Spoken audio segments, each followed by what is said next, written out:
It's easier to align people's actions, activities, job responsibilities around that brand promise. So everything you're doing reinforces that positive element of the culture.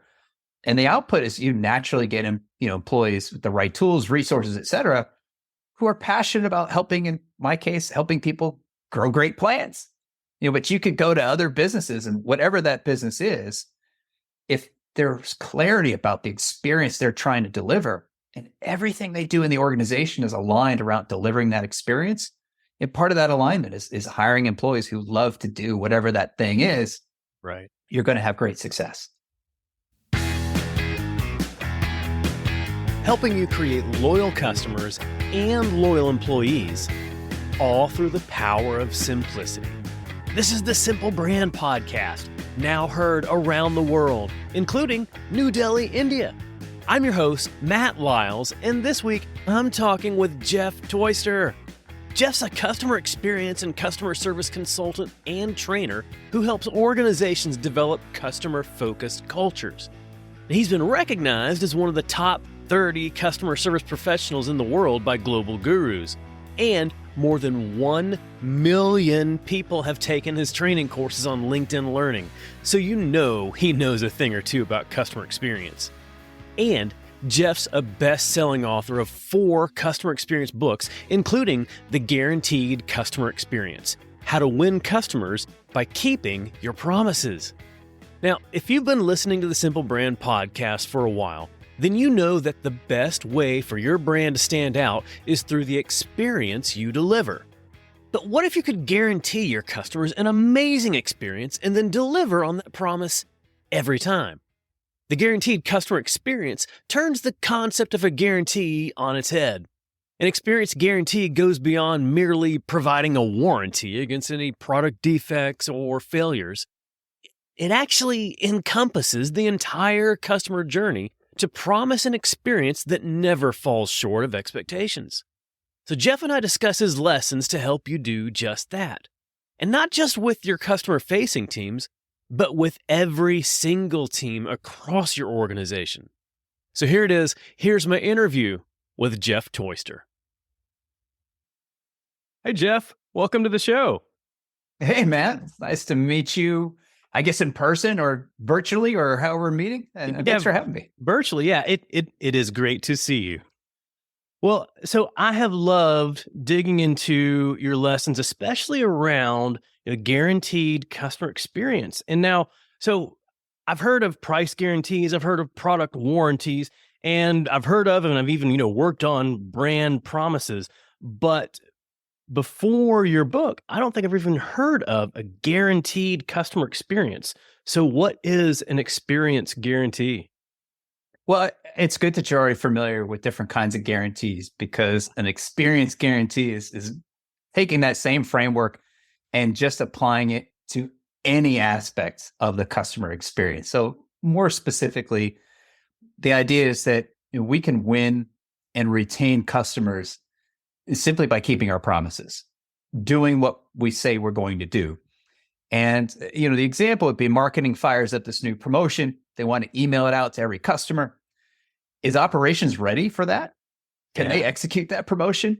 And is customer service aware of it? Can they answer the questions that are going to come from that promotion? So it's really just a framework to tie all of that together. I think what's even more important is how does this help companies stand apart? And how do they win and retain more customers? And the challenge is that companies routinely let their customers down. I did some research and found that just this week, 21% of Americans have been let down by a product or service that they've purchased. And an example is I was traveling last week, and a day or two before I arrive at the hotel, probably someone in marketing sends an email. Hey, save time, skip the line at checkout, use our mobile app. Okay, so now I have an expectation of what my experience will be like. Now we know what happens. I get to the hotel, mobile app doesn't work, and I find out that hotel isn't set up to use the mobile app program that marketing at corporate is promoting. So we've got a broken promise, and that's how my experience begins. And I'm sure you've had experiences like that too. So an experience guarantee helps us make sure we're not creating those problems for our customers. Yeah, and sometimes, that promise can be broken in a number of areas. And sometimes it's just simply maybe it's the front line or the employees who are just not doing the job that they're supposed to be doing. Or sometimes, maybe to your point or your situation, it's that the people that were supposed to be delivering on that promise don't even have the ability to do that. And a lot of times it's not having the ability, and Yeah. that's the problem, because who absorbs the brunt of it? At the hotel, it's the person who's checking me in. Hi, welcome, and I'm like a little upset that I had to wait in this line that I was told I would not have to wait in. And my first question is, why does your mobile app not work? Now, I had to pull back, make sure I was being fair to that person. But I Right. think the average guest probably blames that person who had nothing to do with making that promise, but they're the ones who've been set up for failure because they have to somehow make it right. It's a tough position to be in. It is, and a lot of times customers will, look at that individual and like let's just say their name is Nate. Let's say that this frontline employee's name is Nate Brown, and the app doesn't work, and they say, Nate, your app isn't working. It's not the company's app or the brand's app; it's your app. I love that reference to our mutual friend and customer experience superstar, Nate Brown. And I know Nate would have a great response to that. But in that situation, it triggers something. It's a natural instinct called the fight or flight instinct. Right? In any Yes. other situation, you have this angry, unreasonable person in front of you blaming you for something you didn't do. We would either fight them, or hopefully not physically, but argue with them, or flight. And in customer service, we're told, hey, your job is to make that person happy. And that goes against our very instincts as humans. We can certainly learn how to do that. I'm sure our friend Nate Brown would do a great job in that situation, but Of course, it's not easy. And it's just better for companies not to put their employees in that position to begin with. right. Yeah, because I can only imagine, maybe the campaign goes out and everyone in the corporate office, like the whole marketing team, threw a big pizza party and celebration or whatever else. They're all clapping each other on the back and high-fiving. Yeah, we got the campaign out. We did it.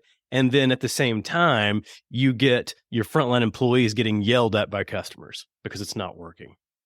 Absolutely. And that happens all the time. And it's funny you mentioned about like the marketing team kind of celebrating. And marketing folks, we are not here to pick on you at Not at all. all.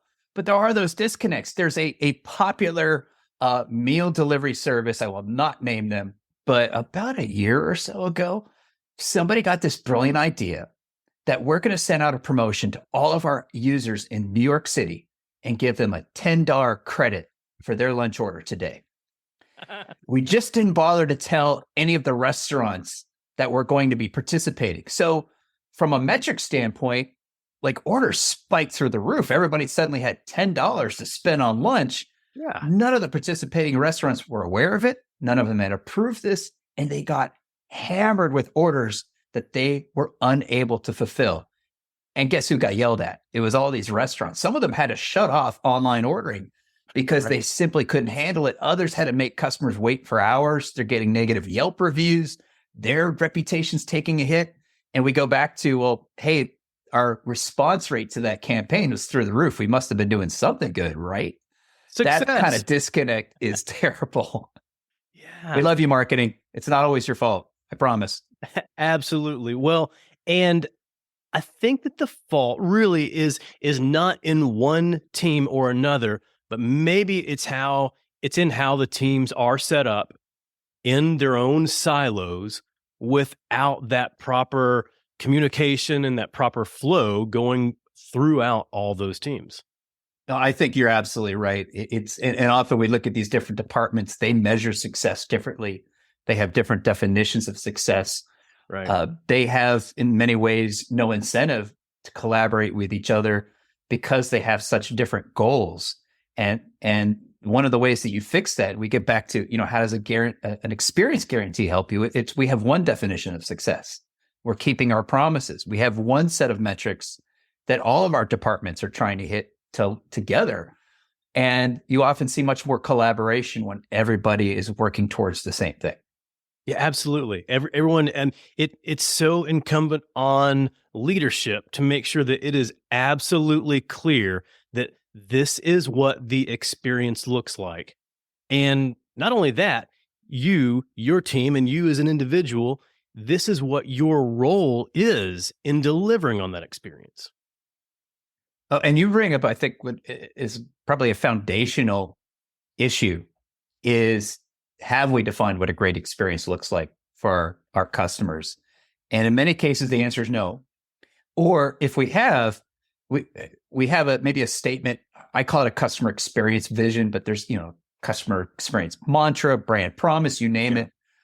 But those statements are often so wordy they're useless, or they don't really talk about customers. They talk about what we're going to do, not what outcomes we're going to achieve for the customers. And I think it's magical what happens when you define it. So as an example, one brand I really love is Armstrong Garden Centers.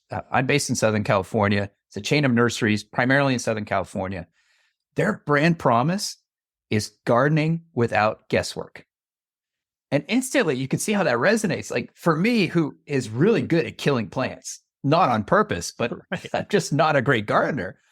Armstrong is telling me clearly, hey, we're going to make you a great gardener. We're going to help you grow that garden of your dreams. But not only that, and this goes back to an experience guarantee, they execute. A couple of years ago, I was so tired that I couldn't grow tomatoes in my backyard garden. I kept killing them. Oh. And so I walk into Armstrong, probably pretty pitiful, and saying, I'm a tomato killer. I have to admit it. And I want to reform. Can you help me grow tomatoes? And I'll never forget an employee named Andrew, who knew a lot about tomatoes, helped me pick the right plants, helped me figure out where exactly to put them, how to care for them in my yard. I've got one plant. It's now year 3. It's still a heavy producer. Most tomato plants make it a few months. You got to pull them. Yeah. 3 years of constantly awesome tomatoes. And so it goes back to that brand promise. Why do I love Armstrong? Gardening without guesswork. Yeah, that's exactly what they delivered. Oh, wow. Congrats on 3 years. But as you know, with what I like to teach, I love to teach simplicity in the customer experience, making it simple for customers. So I love that brand promise right there. I get it. Gardening can be overwhelming. I don't do that much because I'm going to kill whatever I try to grow. So the fact that that's their promise, that makes me think, oh, you know what? They're going to make it simple for me.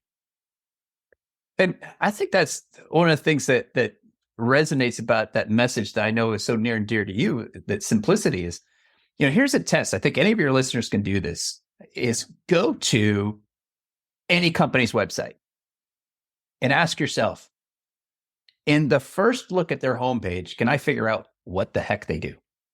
Okay, now go to your website and try to imagine you're a customer. Can you look at their website and in the very first glance, figure out what the heck they do? And to your point about simplicity, often we create so many confusing messages, but we don't speak with clarity to customers like, here's what we can do. Here's the problem we can help you solve. Right. Yeah. And just making it easy and making it simple for the customer to recognize, oh, this is exactly what they do. And this is exactly how they can help me. Well, so we've talked about one of the elements that go into a guaranteed experience is the promise. A lot of times it starts with, say, marketing or somebody else that says, here's the promise that we want to communicate out. But there are a couple of other elements that go into the guaranteed experience. Can you walk through those? Absolutely. There's 3 elements to an experience guarantee. The first, as you said, is the promise. And that is, we often think of that as coming from marketing or sales. It could really come from anywhere. It's any promise you make to a customer. The second element is action. So we have to keep that promise. So I talked about Armstrong Garden Centers earlier. Just a few things they do to make me a better gardener. They select plants and sell plants that are guaranteed, proven to grow in my environment. So they don't sell plants that are going to quickly die in my neighborhood. They have extremely knowledgeable employees who can guide customers through the right plant selection, placement, et cetera. And they have online tutorials, classes, blogs, et cetera, all aimed at helping me become a better gardener. So it's that action that's designed to execute the promise that's essential. The third step is recovery. It doesn't matter how great your company is. There will always be some times when something goes wrong, at least in the eyes of the customer. And a service failure really is a breach of trust. The customer isn't sure if they can trust you again. And so recovery is really about restoring trust. And just to go back to Armstrong, because they do a great job of that, I got an Armstrong with a picture of a plant and said, what's going on with this plant, right?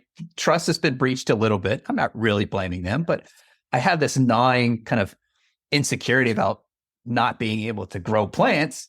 And I go in Armstrong and say, this plant, this situation, and they're so great about diagnosing the issue and helping me get that plant thriving again, which is really what recovery is like. Oh, now I know I can trust them to make sure things are going to work in the future. So it's promise, action, and recovery. And the shorthand is you just want to keep things on par with your customer. Yeah, there you go. Well, as it relates to Armstrong, it sounds like along with those three elements, there is that culture element tied in as well, where at least with the employees that you've dealt with there, Andrew and whoever else that looked at your image and diagnosed what was going on, it sounds like they were generally interested in, number one, in the work that they do, but then number two, interested in you as an individual. Absolutely. And culture is another kind of huge topic, but to make it simple, culture is defined as what people collectively do in an organization. And so if you're operating around, let's say, a clear brand promise, it becomes easier to attract employees who are excited about that brand promise, who feel good representing that. It feels easier to train people on how to execute that brand promise. It's easier to align people's actions, activities, job responsibilities around that brand promise. So everything you're doing reinforces that positive element of the culture. And the output is you naturally get employees with the right tools, resources, et cetera, who are passionate about helping, in my case, helping people grow great plants. But you could go to other businesses, and whatever that business is, if there's clarity about the experience they're trying to deliver, and everything they do in the organization is aligned around delivering that experience, and part of that alignment is hiring employees who love to do whatever that thing is, right? You're going to have great success. Is there an ideal way to make sure that that promise is clear across the board, across every single team? There are a few ways, and I think we could look at kind of three stages, if you will. First is development. So as we're developing a promise, we really want to test to make sure that that promise is something we can execute. And I'll give you a simple example. A airport shuttle service advertised a shuttle would go to drop off at the airport every 20 minutes. They made that promise without ever driving the actual route. 20 minutes was impossible. Typical time was 30 minutes. So when you're designing a process or a product or anything, you want to design to make sure that promise actually matches what you can deliver. So that's the design process. The next step is actually an execution. You have to align your operations around delivering that promise consistently. So for the shuttle service, it's making sure we have the right number of shuttles, the right drivers, everything's in good operating condition, et cetera. And then the third is when the promise is broken, we have to do an after action review to figure out why. Yeah. And too often those broken promises are just dismissed without really discovering, is this systemic? Is this an issue that is likely to happen again in the future? And so I advocate what I call a promise audit. And that is just look at, you can start anywhere in your organization at an organization level, a product level, even an individual level. Look at a promise that's been broken and work backwards. What was the promise made? What action are we taking to keep it? And why were we not able to keep it? And in many cases, you'll find it's not a one-time thing. It's not a fluke. It's systemic. And you can use that one data point to identify a much bigger problem, fix it. Now you've created better experiences. Yeah. So does that relate to something that I've heard you talk about before? Does that relate to that iceberg principle? Oh, that's a good pull. Yeah, absolutely. The iceberg being, the thing that you see above the surface is much smaller and not nearly as gnarly as what you see below the surface. And, Right. and I'll give you a great example of this. So, as a frequent traveler, I think having the right suitcase is incredibly important. And so, Oh a yeah. brand that I've trusted for years is called Briggs and Riley. Yeah. And what I love about Briggs and Riley is they design suitcases for people like me who are on the road a lot, who go through a lot of wear and tear, lots of mileage. And not only are they thoughtfully designed, they're designed to be durable. But one of the things that goes into that design is they understand when you put a lot of miles on a bag, repairs are unavoidable. I mean, they last longer than their competitors, but at some point, something will wear out. Right. So they designed the bag to be easier to repair. So, as an example, instead of rivets that a lot of manufacturers use, which cost less money, they use screws because a screw is easier to pull out really quickly, change a quick part like a handle or a wheel, screw it back in. It adds a little bit of cost, but it makes it easier for them to repair. Now, the really cool thing is they just released last year a new line of suitcases for an updated line. And one of the things they did with designing that line of suitcases, they looked at their repairs. In other words, they're doing that promise audit. What Right. broke? What was it like to repair this? So they made sure they made the pieces that broke more durable so they were less likely to break. And they were also easier to repair. Now, Briggs and Riley went even farther than that. They talked to their customer service team. What questions do you get? What do people complain about? And they even talked to their customers directly. But here was the interesting thing. They watched customers in airports and other places because sometimes we can't articulate the problems we're trying to solve. As an example, if you put your suitcase in an overhead bin, you probably have never thought about how you pull that suitcase out. But the design team at Briggs and Riley thought a lot about watching passengers getting out of a plane. You pull that Right. suitcase out. Often the handle is at the far end of the bin. So they put a little handle on the bottom of the suitcase right under the wheels so that if you're grabbing that suitcase, you could pull it out. And that design came from observing customers. So they take all of that data together and they make really awesome suitcases. And that's why I'm a fan. I love that. And a lot of companies will talk about, voice of customer efforts. Well, let's just talk to our customers and hear from them. That's valuable. It's valuable to listen to your customers. I don't think that enough brands do the other step that is as equally valuable, and that's observing them. Because a lot of times, what a customer says and what they actually do may not always be the same. There are some things that you can observe from a customer that are just unconscious, or they may not be able to articulate. No, and that's very true. I don't think most of us think about like, how do I get off an airplane and the design of my suitcase? Does that make that faster or better? And you're right. We're not going to put that in a survey. Yeah. And I think really companies are in many ways over reliant on surveys today. It's such a narrow slice of data and it's data that's easily gamed. But just looking at even the reasons your customers contact you, what promises are being broken or measuring your promises, going back to the airport shuttle. If we promise 20 minutes, how hard is it to measure how often we hit 20 minutes? Yeah. It's not. And if the company had started doing that, they would have figured out, oh, the answer is 0. We never hit 20 minutes unless we run people over. And that's probably bad. So we need to adjust our promise or adjust our operations.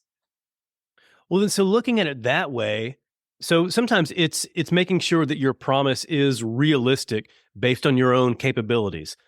Other times, I think it's about making a promise that's actually relevant to your customers, a promise that they actually want. So how can you make sure that your promise is relevant to them? It's funny you bring that up because for your listeners who don't know this, but Matt, you and I do, before we started our conversation today on air, we were talking about a place that we both love called Buc-ee's. Yes. And for listeners, if you don't know Buc-ee's, it is a chain of gas station convenience stores. If I told you I have one Buc-ee's t-shirt, I would be lying to you because I have 3. Oh, wow. Right? I'm a fan. Now, why would I be repping a gas station convenience store who is not paying me to tell you how awesome they are? Right. Because they've gotten really good at a very relevant promise. And the way they've crafted this is they understand fundamentally what problem does their customer most care about solving. So let's back this down a little bit. Right. Their target customer is a road trip traveler. You're on a road trip, you need to make a stop. And what do customers need on a road trip? And man, I know you've got a road trip coming up. You're making a stop. Like, what do you need on a road trip? Why do you stop? Well, so, I mean, a couple of things. You want to get gas to fill up your car. You want to just rest, stretch your legs for a moment. But the table stakes with all of this, the minimum requirement needs to be a good, clean restroom. That's it. And apparently no other gas station brand has figured this out. And there's some really sketchy gas station restrooms out there. I bet you've done it. I know I've done it, where you start slowing down and you kind of sizing it up. Like, should I stop? Can I make it 10 miles farther? Yeah. So Buc-ee's gets that top of the list, as you said, is a clean restroom. And so their promise, the way they get you to stop, is we have the world's cleanest gas station restrooms. That's the promise. Now we take this guaranteed experience model. That promise is no good if they don't deliver. Oh, turns out a lot of gas stations promise clean restrooms. Buc-ee's actually delivers. So they take that action. The 46% of Yelp reviews about Buc-ee's talk about how great the restrooms are. Yeah. Which is kind of insane. And it's from a design standpoint. The typical Buc-ee's restroom has, for in the men's room, like maybe 20 urinals, 20 stalls. It's huge. In the women's room, it's very similar. You have like maybe 30 stalls. There's an employee constantly on patrol, keeping everything well stocked, keeping it clean. There's a restroom attendant. There is. And not the creepy kind who has like perfume and mints, but the person who's actually keeping that promise right there in front of you, which is also part of the recovery. They're never going to run out of anything.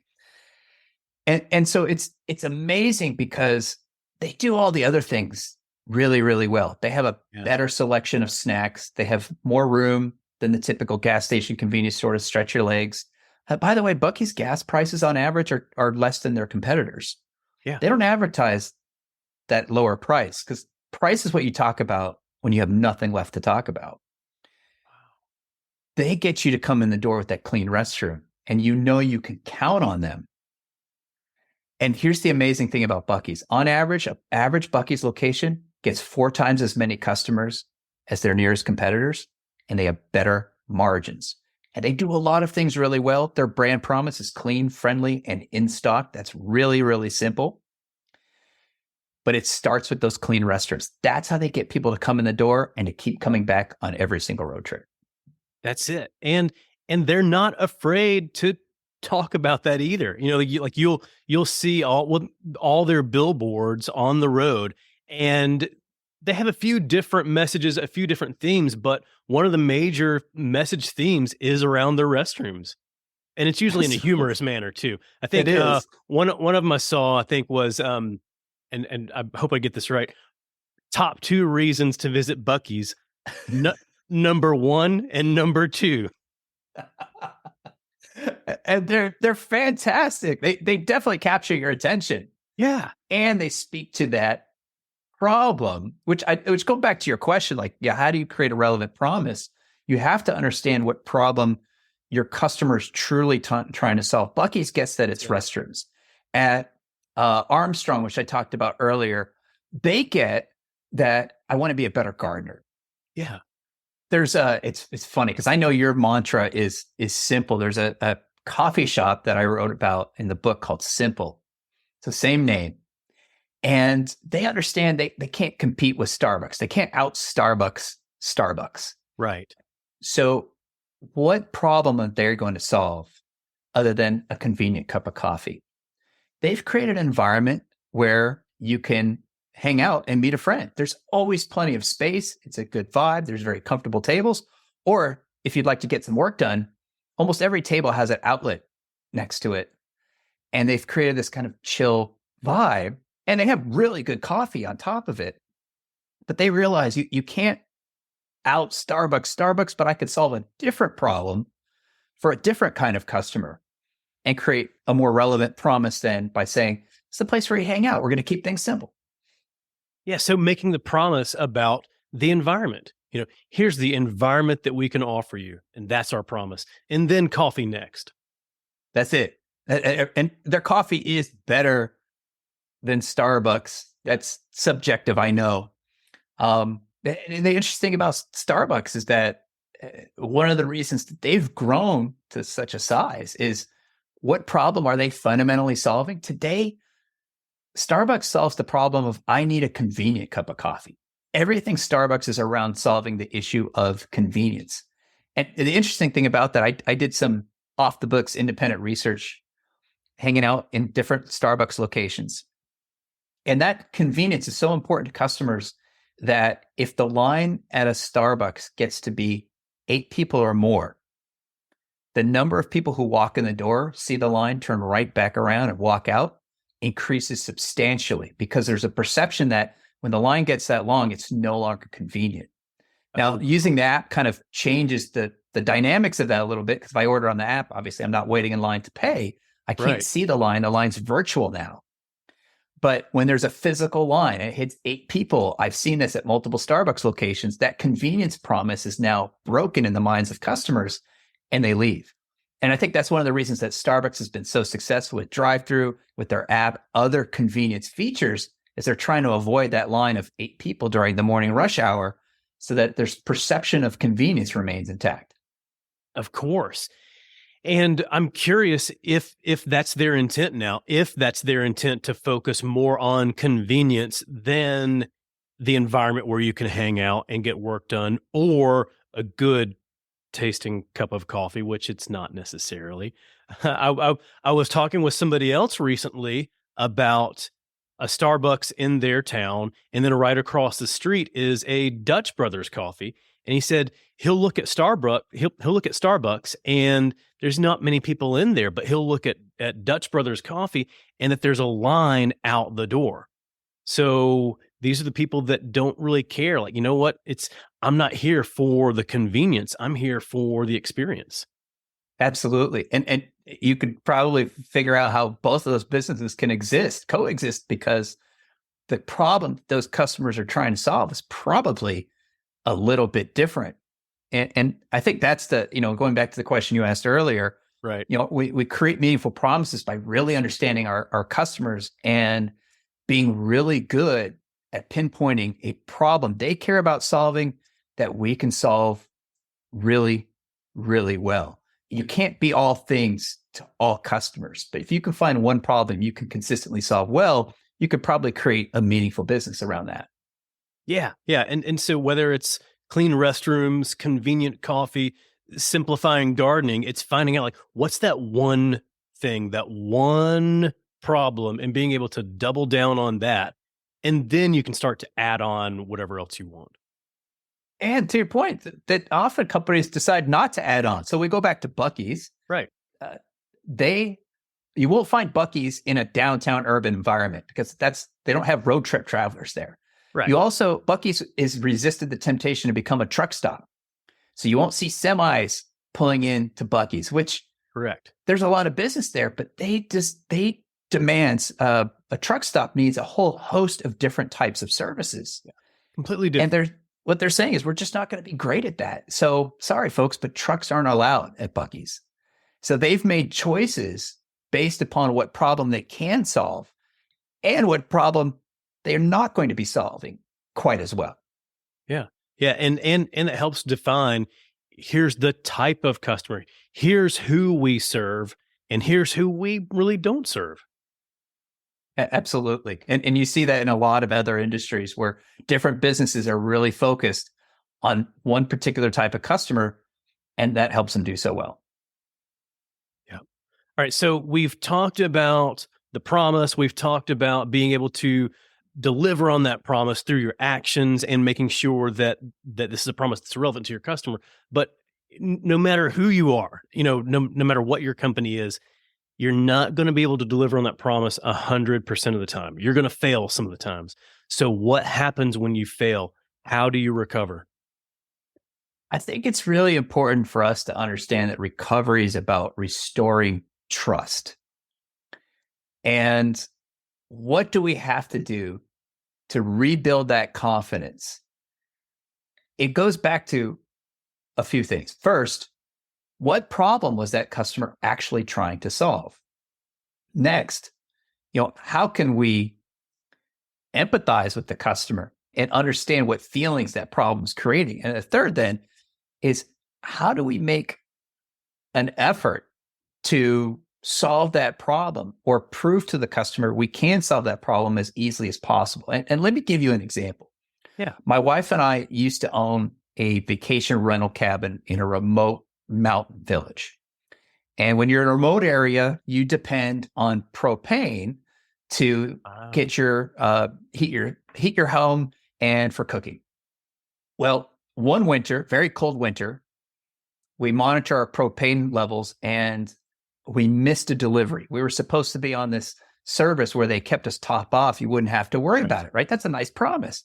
But the delivery driver didn't deliver propane to us when we expected. So we called customer service. So that's a service failure. Unfortunately, what the person was focused on was missed delivery. So we'll get you on the schedule for the next one. But that's not the problem we were trying to solve. And I bet you and your listeners can guess, I don't want to run out of propane. Yeah. Because this is a business. Right now. My guests won't be able to heat the cabin or cook food. That's really, really bad. The problem I'm trying to solve is to not run out of propane. So service recovery, it took us a long time. I had to get someone from corporate involved. It was a big mess. Oh, wow. But service recovery from the beginning should have looked at, we've got you. You're not going to run out of propane.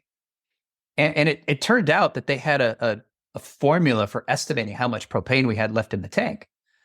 But their formula was way off. We had more guests than normal that year. We'd been doing really well.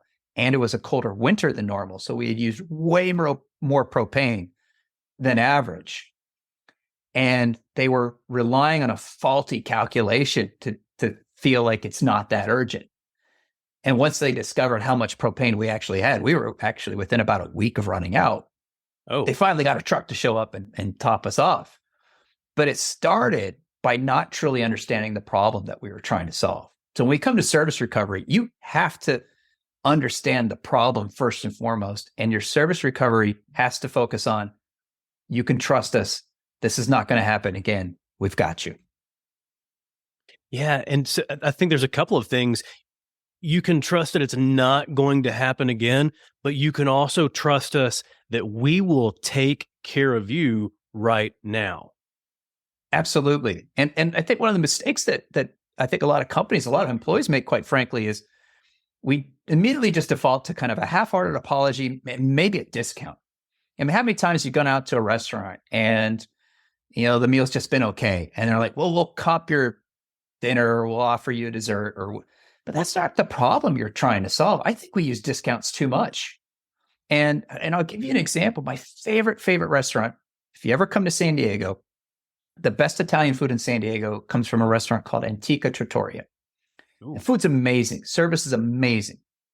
One time, several years ago, I ordered lasagna, which is my favorite. Their lasagna is outstanding. Nice. Server comes over to me and he says, how's your lasagna tonight, Jeff? I said, it's okay. And he picked up on that because he really wanted to know the answer to the question. He's like, just okay. I know you love this lasagna. What's going on? I'm like, it's not as good as it usually is. Hold on a moment. He goes and he gets the chef owner. So the chef and the owner comes to talk to me. He's like, what do you mean you don't like the lasagna? You love the lasagna. I'm like, yeah, but just not tonight. So notice that just the honesty, the sincerity, they actually wanted to know how I felt. They weren't just asking the question. Right. Open the door for me, maybe reluctantly at first, to be a little honest. As we talked about it, the chef, who was not in the kitchen that night, so he was really playing more of the role of owner, figured out he had a new cook on the line who hadn't quite mastered the lasagna recipe. Oh, wow. And so if he had never taken the chance of asking me the question, caring about my answer, probing a little bit deeper, how many more lasagnas were they going to put out of the kitchen that night that were subpar, disappointing so many other people? And so that was in the moment service recovery, really getting to the heart of it. And immediately they were able to go back to this new chef and say, hey, let's make an adjustment to how you're preparing the lasagnas. And there's no discount required.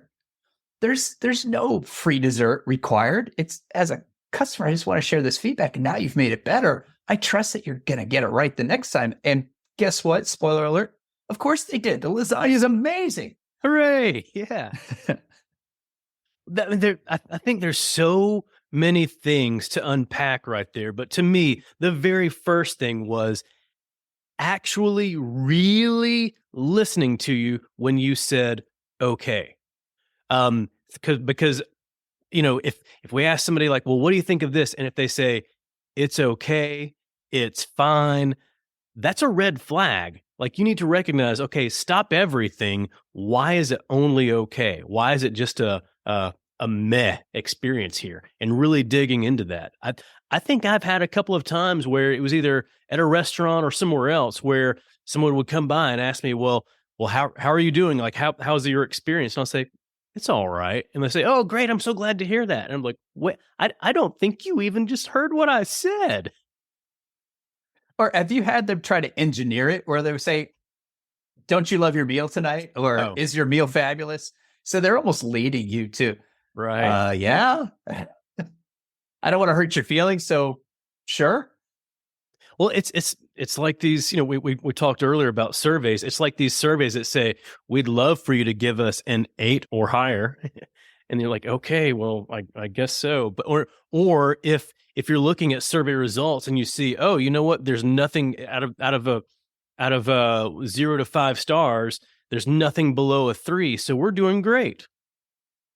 You brought up surveys, and I'm glad you did, because earlier we were talking about the disconnect between different sets of goals. Yeah. And the behavior you're describing, I call it survey begging. When the employee says, hey, Matt, would you give me a 9 or a 10 on that survey? And it probably doesn't mean much to you, but I just wanted to let you know, I don't get paid as much if you give me a bad score on the survey. Right. And I'm trying to put my kids through college and put food on my table. And so it only takes a minute of your time. A 9 or a 10 would just be appreciated. That's survey begging. It's horrible. But why would the employee do that? Well, they do that because they're given an incentive or a disincentive around survey scores, not around creating great experiences, but around survey scores. So an example, you've probably experienced it. Your listeners have experienced it. You go to a car dealership. Survey begging happens all the time at a car dealership. Yep. But why? The reason is those employees, their bonus or their compensation or their commission is tied to getting 9s and 10s. An 8 really is a failure. Too many, you lose money. Too many more, you get fired.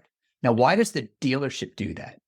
Because the car companies tie their performance to survey scores. They allocate, for example, the best new cars to the dealers with the highest survey scores. So there's a built-in incentive to game the system. It's not about feedback at all. It's about score chasing. And it creates this fundamentally disconnected service where the person cares more about getting a 9 or 10 on the survey than actually providing you with a great experience. And frankly, I don't blame them. I wouldn't blame them at that level. I blame the brand. That's it. Yeah. Yeah.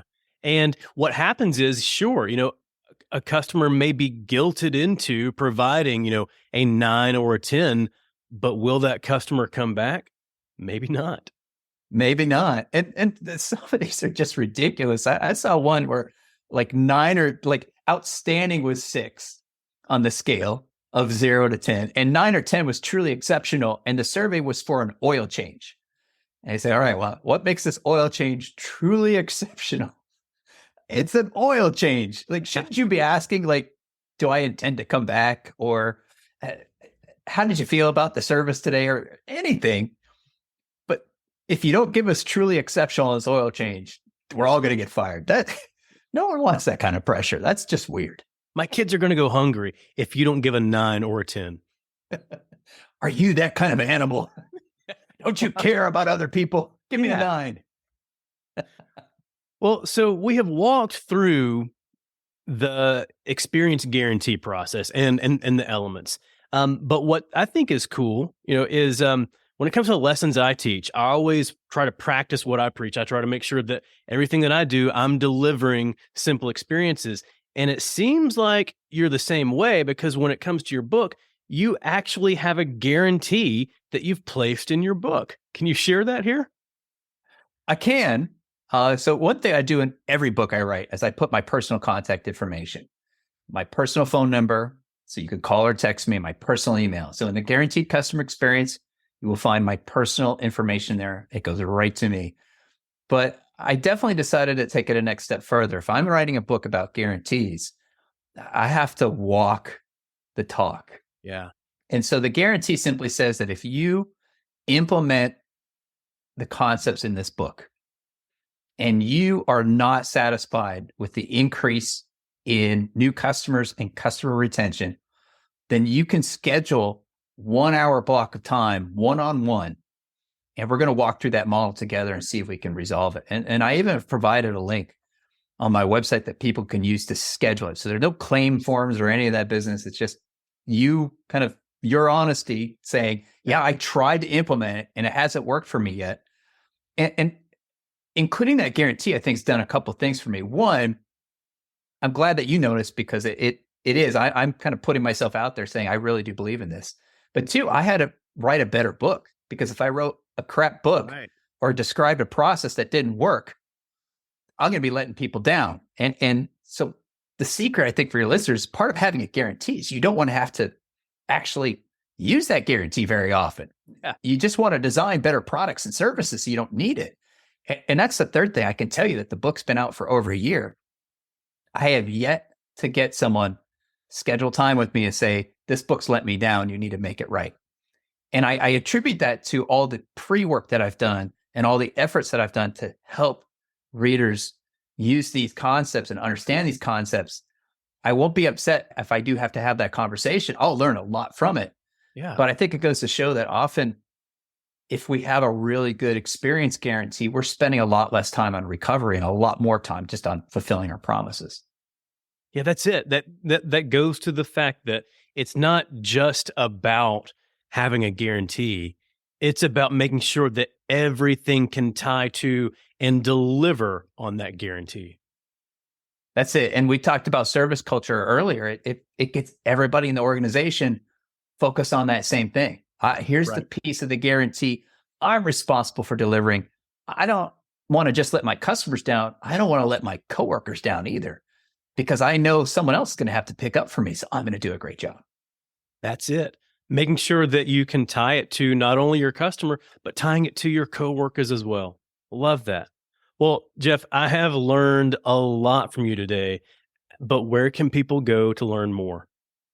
Well, you can download the first chapter of the book and read about Buc-ee's, that brand that you and I love so much, at guaranteedexperience.com.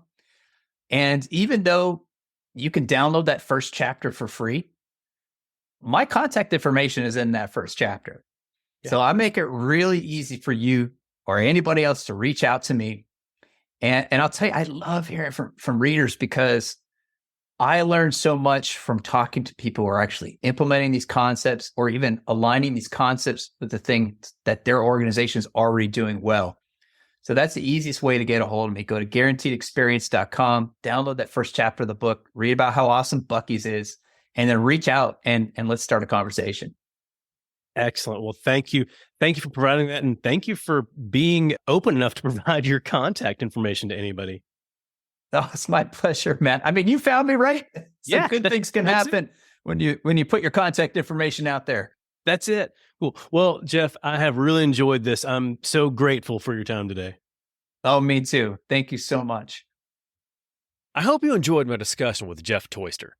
So go and learn more from him at guaranteedexperience.com.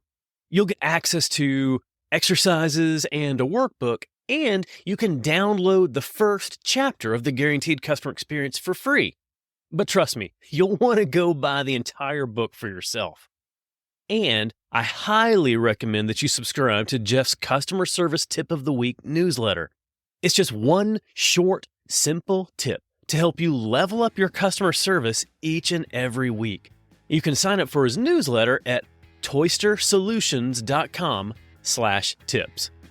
And hey, if you're enjoying the Simple Brand Podcast, go ahead and hit the subscribe button because it's going to make it so much simpler for you to get future episodes like the next one featuring Sarah Ross.